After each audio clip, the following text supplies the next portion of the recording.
વઢવાણ પંથકમાં ગેરકાયદેસર ખનન વાહન વિરુદ્ધ કડક કાર્યવાહી. ખનન વિભાગે આકસ્મિક મોટો દરોડો પાડતા ખનીજ માફિયામાં ફફડાટ ફેલાવ્યો છે. વઢવાણ ડિવિઝનમાં ખનન વિભાગે આકસ્મિક દરોડો પાડ્યા હતા. નેશનલ હાઈવે વિવિધ સ્થળોએ કરવામાં આવેલ ચેકિંગમાં મોટી સફળતા મળી છે. અધિકારીઓએ ગેરકાયદેસર ખનન વાહન કરતા 19 ડમ્પર અને 1 જેસીબી મશીન જપ્ત કર્યા છે.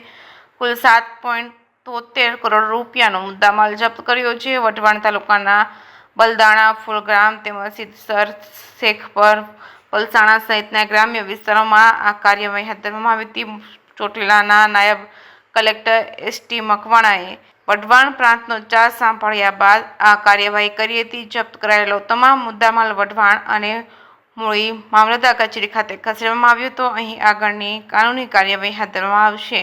ઉલ્લેખનીય છે કે ચોટીલા બાદ હવે વઢવાણ પંથકમાં પણ ગેરકાયદેસર ખનન વાહન સામે કડક કાર્યવાહી કરવામાં આવી રહી છે. જે કેસની ગુજરાતી સાથે મહેશ ઉતરિયા, સુરેન્દ્રનગર.